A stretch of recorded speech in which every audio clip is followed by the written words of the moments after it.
नमस्कार, this is Himanshu Porwal. Welcome to Porwal coaching classes. जैसा कि लास्ट वीडियो के अंदर मैंने आपको वृद्धि और विकास बताया था और मैंने कहा था कि मैं नेक्स्ट वीडियो में आपके लिए विकास की अवस्थाएं यानी कि स्टेजेस ऑफ डेवलपमेंट लेकर आऊँगा। तो आज मैं विकास की अवस्थाएं स्टार्ट करता हूँ। देखिए, सबसे पहली अवस्था, देखिए इसमें 6 अवस्थाएं बताई हैं: गर्भावस्था, शैशवावस्था, बाल्यावस्था, किशोरावस्था, वयस्क अवस्था और वृद्ध अवस्था। यानी गर्भावस्था को अगर हम बात करें तो गर्भावस्था को जो बोलते हैं प्रीनेटल स्टेज, ये जो होती है ये गर्भ से स्टार्ट होती है और जब तक बच्चे का जन्म नहीं होता तब तक ये चलती है। यानी कि इसको बोलेंगे कॉन्सेप्शन टू बर्थ, गर्भाधान से जन्म तक। शैशव अवस्था सेकंड आती है। शैशव अवस्था ये जन्म से लेकर 2 वर्ष तक होती है। यानी कि अगर मैं बात करूं कि जब बच्चा 1 दिन का होता है यानी जिस दिन पैदा होता है, और ये कब तक? 2 साल तक। कब तक होती है? 2 साल तक होती है। बात करें बाल्यावस्था की, बाल्यावस्था 2 तरीके की होती हैं। यानी कि चाइल्डहुड जो होता है वो 2 तरीके का होता है। एक प्री चाइल्डहुड होता है और एक लेटर चाइल्डहुड होता है। तो प्री चाइल्डहुड जो होता है उसकी जो एज होती है वो 3 से 6 साल काउंट की जाती है, और जो लेटर चाइल्डहुड यानी कि उत्तर वाले अवस्था जो होता है उसको बोलते हैं 7 से 11। कितना है उसकी एज जो है? 7 से 11।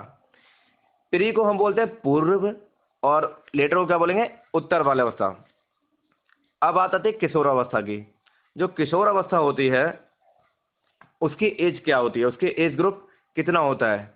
उसका एज ग्रुप 12 से 18 साल। किशोरावस्था की जो एज होती है वो 12 से 18 साल होती है। वयस्क अवस्था की बात करूं तो 18 से बड़ी और 60 से कम। और वृद्ध अवस्था सबको पता है 60 साल से ऊपर, 60 ईयर से अबव। अब बात करते हैं सबसे पहले गर्भावस्था की। तो देखिए, यह अवस्था वो होती है जब माता गर्भ धारण शुरू करती है, यानी कि उनका गर्भ धान होता है। देन उसके बाद जब तक बच्चे का जन्म नहीं होता तो ये अवस्था गर्भावस्था कहलाती है। इसके अंदर 3 स्टेजेस आती हैं। सबसे पहली जर्माइन पीरियड बोलते हैं, जर्माइन पीरियड जिसे बोलते हैं डिम्ब अवस्था। डिम्ब अवस्था, देखिए डिम्ब अवस्था बोलते हैं। ये कब से कब तक होती है? ये गर्भधान से, ये जो गर्भधान से कब तक? 2 वीक तक होती है, 2 वीक तक होती है। और इसके अंदर कोशिकाओं की विभाजन की प्रक्रिया होती है। किसकी प्रक्रिया होती है? कोशिका विभाजन की। कोशिका विभाजन की प्रक्रिया होती है। नेक्स्ट आता है आपका एम्ब्रियो पीरियड, जिसे अगर बात करें तो हम पिंड अवस्था भी बोलते हैं। क्या बोलते हैं? पिंड अवस्था बोलते हैं।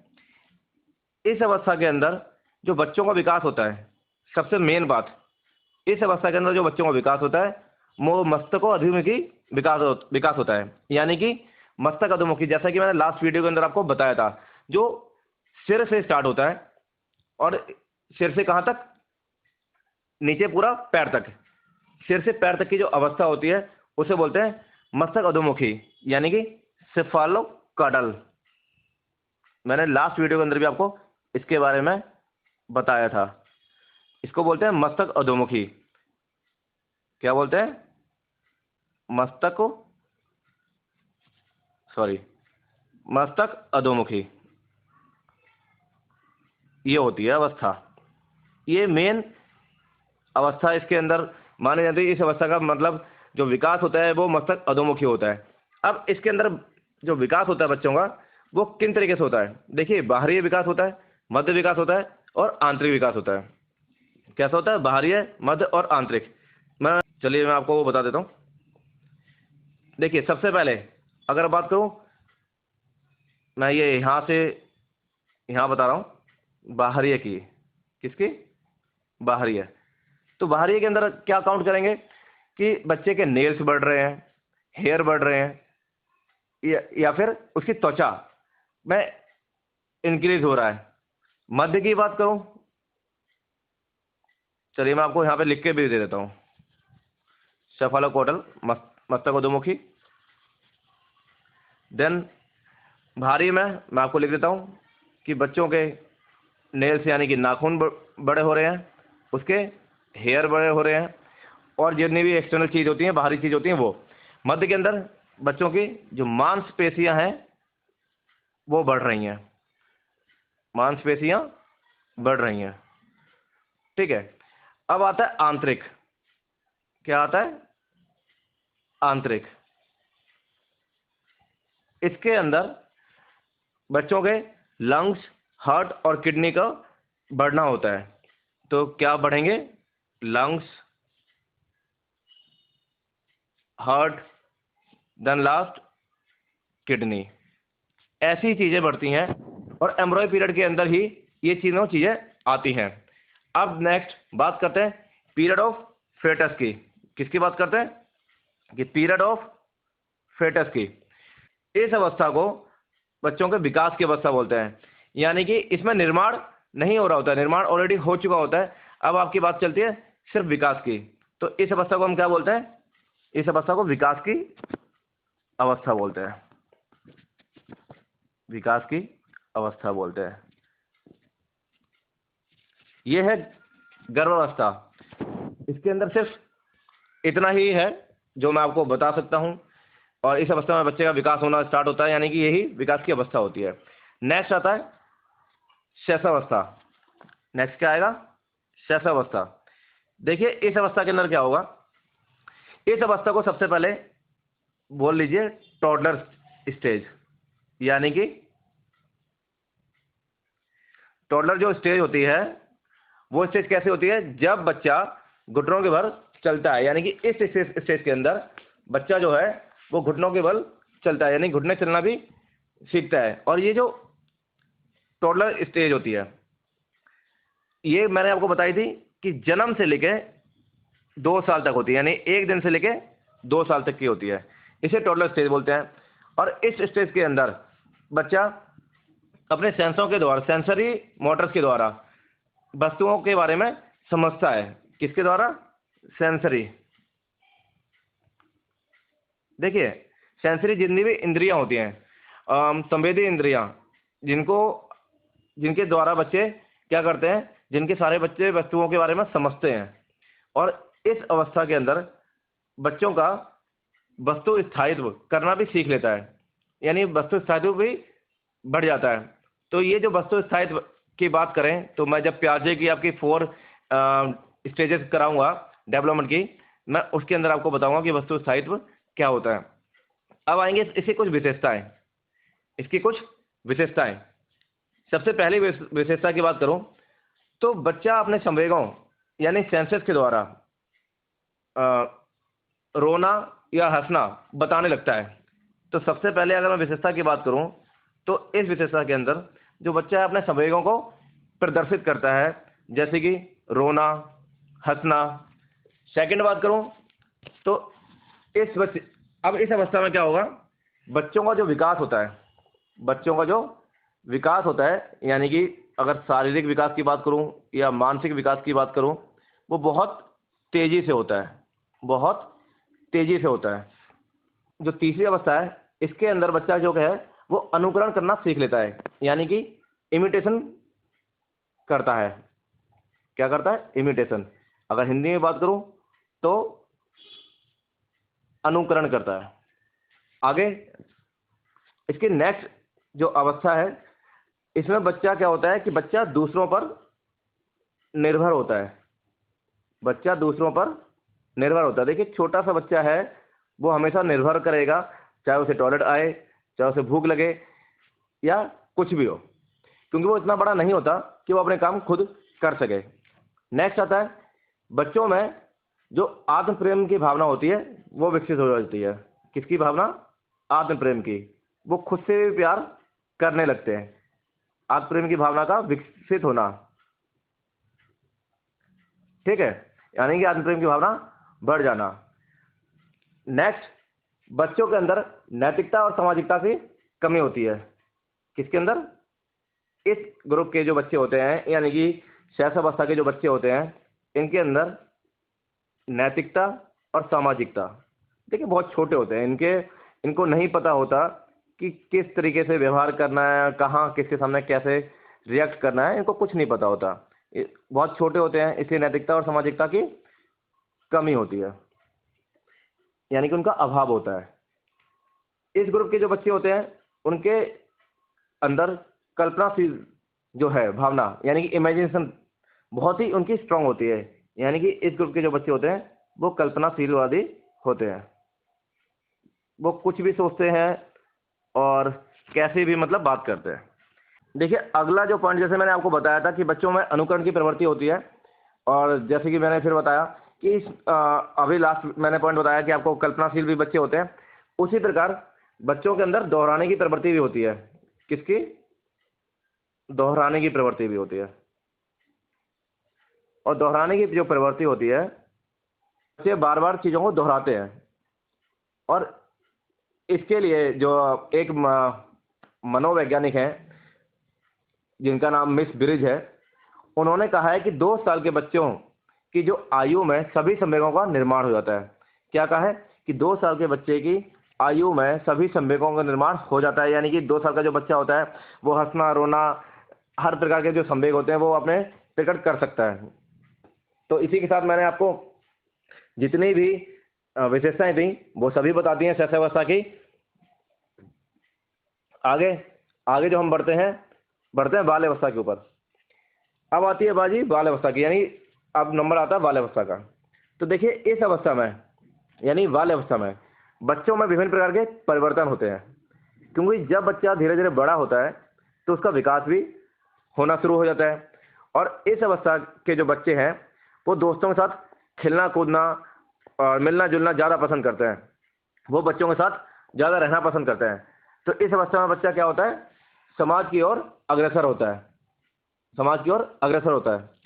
तो देखिए अब मैं बाल्यावस्था की विशेषताएं बताता हूँ। सबसे पहली विशेषता कि बच्चों में प्रेम की भावना और सहानुभूति की भावना, सहयोग की भावना, इन सभी का विकास होता है। सेकंड आता है कि इस अवस्था में बच्चों में जिज्ञासा उत्पन्न होती है। क्या होती है? देखिए सबसे पहला जो मैंने आपको बताया, सहयोग, प्रेम, सहानुभूति। सेकंड मैंने बताया कि बच्चों में जिज्ञासा होती है। क्या होती है? जिज्ञासा, यानी कि क्यूरियोसिटी।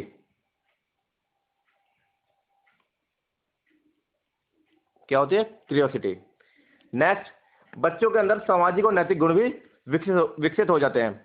जैसा कि शैशवावस्था में बच्चों के अंदर सामाजिक और नैतिकता का अभाव होता है, तो इसमें क्या होता है? बच्चों में सामाजिक और नैतिक गुण का विकास हो जाता है। सामाजिक और नैतिक गुणों का विकास हो जाता है। नेक्स्ट आता है कि बच्चों में डिसिप्लिन की भावना विकसित हो जाती है। किसकी? डिसिप्लिन की। और देखिए इसी बाल्यावस्था में जो 2 स्टेज मैंने आपको बताई थी कि प्री चाइल्डहुड और लेटर चाइल्डहुड, कौन कौन सी? प्री चाइल्डहुड और लेटर चाइल्डहुड। तो जो प्री चाइल्डहुड होता है, यानी कि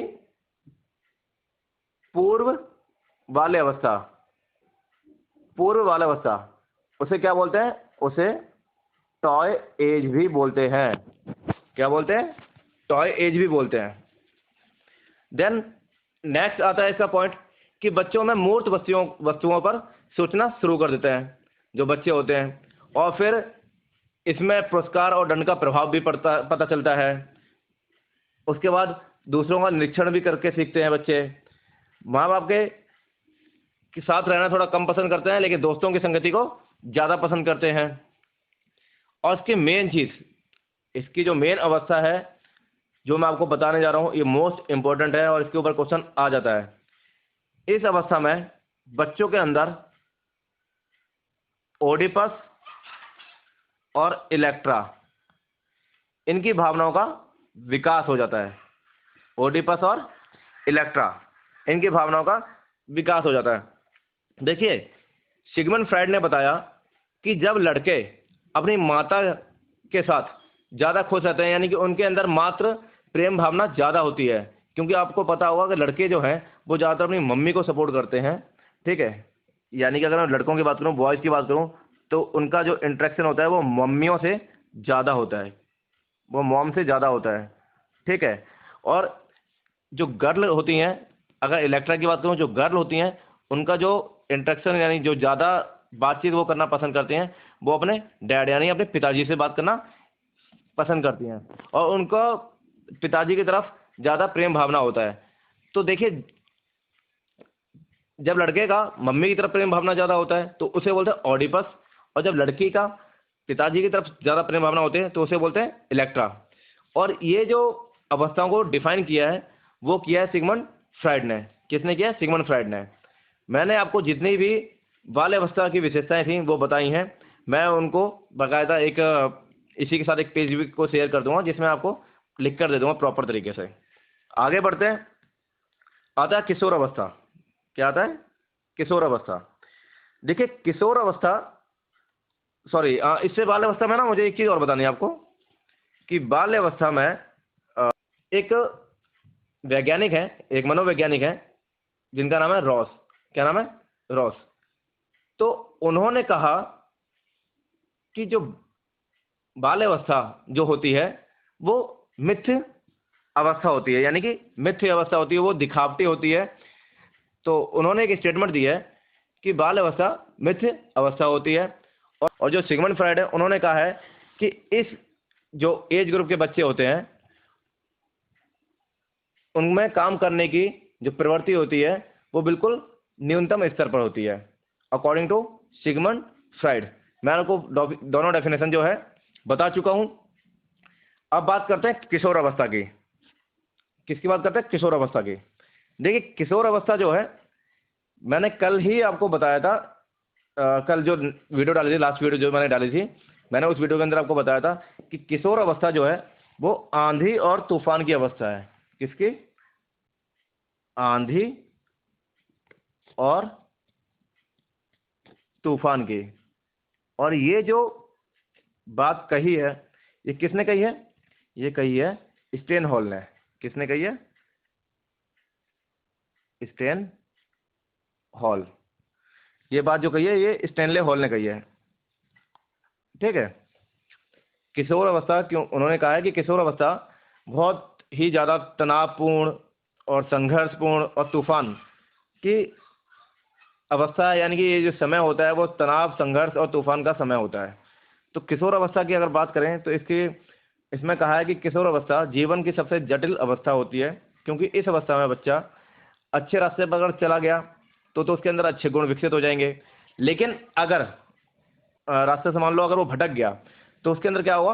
नकारात्मक विचार आ जाएंगे। तो इसी अवस्था को उन्होंने तूफान की अवस्था कहा है। किसकी अवस्था कहा है? तूफान की अवस्था। देखिए अब इसकी जो है विशेषताओं के बारे में जानते हैं। सबसे पहले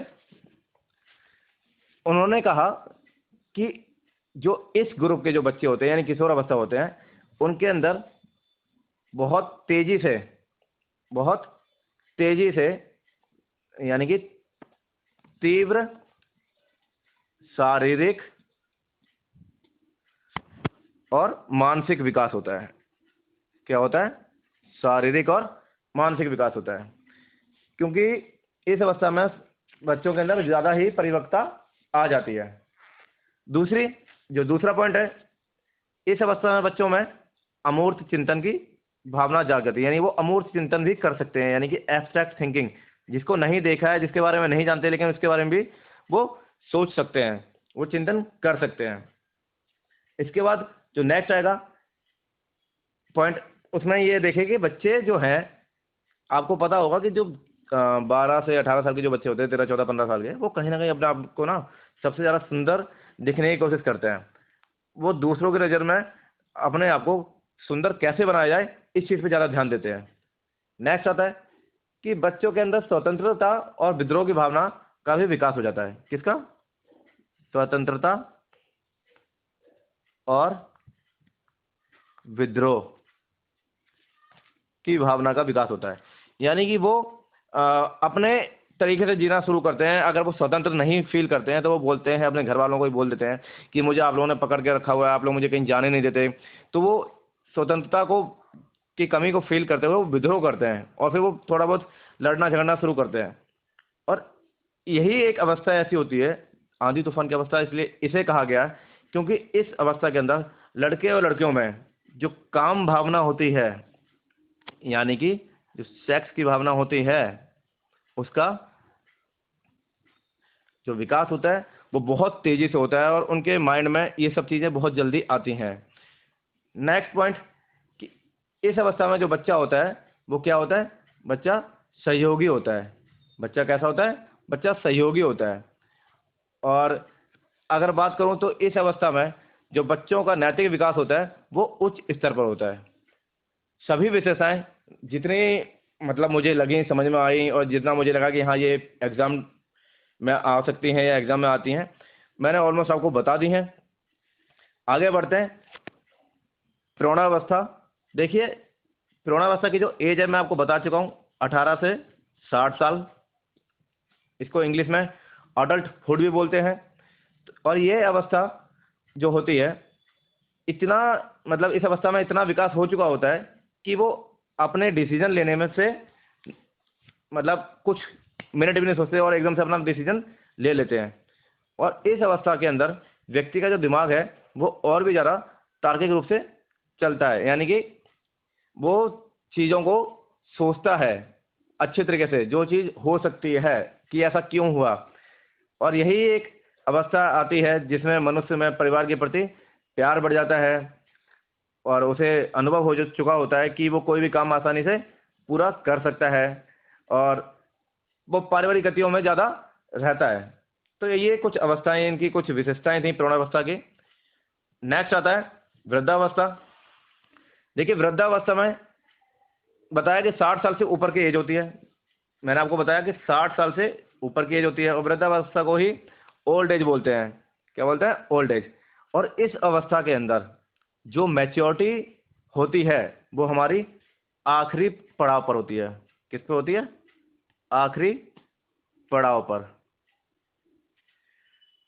अब देखिए वृद्धावस्था की विशेषताएं के बारे में जानते हैं। तो उनकी इच्छाएं काफ़ी हद तक पूरी हो चुकी होती हैं। सेकंड, आगे बढ़ते हैं। तो इसमें मनुष्य का जो स्वभाव होता है, यानी जो देखा होगा आपने कि आपके अड़ोस पड़ोस में अगर कुछ वृद्ध लोग हैं या आपके दादा दादी नाना नानी, तो कहीं ना कहीं वो थोड़ा सा चिड़चिड़ा भी फील करते हैं, वो थोड़े चिड़चिड़े हो जाते हैं और फिर उनकी जो शारीरिक क्षमता है वो भी कम हो जाती है। और जब वो चिड़चिड़ हो जाते हैं, मतलब चिड़चिड़े हो जाते हैं, तो इस वजह से उनकी आपस में थोड़ी सी कम बनती है, चाहे वो छोटे बच्चों से, उनके खुद के बच्चों से या फिर उनके पड़ोस में, कहीं ना कहीं वो थोड़ा सा चिड़चिड़ा फील करते हैं और इस वजह से एडजस्टमेंट भी नहीं हो पाता। और फिर उनको लगता है कि जो मैं कर रहा हूँ वो ठीक कर रहा हूँ। और वो इतने सेंसिटिव होते हैं कि अगर उनको बोल दिया कि नहीं आप गलत कर रहे हैं, तो फिर मतलब आप समझ लीजिए कि उनको काफ़ी हद तक रोना भी आता है और फिर वो थोड़ा सा उदास फील करते हैं और फिर वो बोलते हैं कि हमने अपने टाइम पे ऐसा किया और हम ऐसे थे वैसे थे, हम अपने माँ बाप को जवाब नहीं देते थे वगैरह, ऐसा करके बहुत सारी बातें आ जाती हैं। तो ये आपके जितने भी अवस्थाएं थी विकास की अवस्थाएं, यानी कि स्टेजेस ऑफ डेवलपमेंट, ये मैंने आपको करा दी हैं। हालांकि अवस्थाएं के बारे में अगर मैं बात करूं तो प्याजे की अवस्था है जो काफ़ी इंपॉर्टेंट। प्याजे है, एरिक्सन है, एंड देन आपके कोहलबर्ग के नैतिक विकास के सिद्धांत जो आएंगे उसमें भी डेवलपमेंट, उसमें भी स्टेजेस आएंगी। तो ऐसे काफ़ी चीज़ें हैं जिनमें स्टेजेस की बात की गई है कि कोई 4 स्टेजेस में मानता है, कोई किसी को 6 देता है और कोई 7 देता है। तो मैं वो सब धीरे धीरे आपको डिफाइन कर दूंगा। और स्टेन हॉल मैंने आपको बता दिया। बाल अवस्था में भी मैंने आपको रोस और सिगमंड फ्राइड की जो डेफिनेशन है वो बता दी है। और शैशवावस्था के अंदर भी मैंने मिस ब्रिज जो है एक महिला मनोवैज्ञानिक हैं, इनके बारे में मैंने बता दिया और मतलब कि इन्होंने क्या डेफिनेशन दी है। अब मैं इजाज़त चाहता हूँ आप लोगों से। मैंने जितना इस वीडियो के अंदर बताया, आशा करता हूँ कि आप लोगों को समझ आया होगा। अगर किसी भी चीज़ को समझने में किसी भी प्रकार की कोई समस्या उत्पन्न हुई हो तो आप कमेंट सेक्शन में कमेंट करके पूछ लीजिए। और वीडियो पसंद आई हो तो वीडियो को लाइक करना, शेयर करना ना भूलें और चैनल को सब्सक्राइब करना ना भूलें। चैनल को सब्सक्राइब करेंगे तो आपको आने वाली वीडियो की नोटिफिकेशन मिल सकेगी। आशा करता हूँ कि आप लोग सभी के सभी स्वस्थ और कोरोना से बचने के बहुत सारे तरीके को अपना रहे होंगे, समय समय पर सैनिटाइज कर रहे होंगे, हाथ धो रहे होंगे। इजाज़त चाहता हूँ, मैं हिमांशु पोरवाल।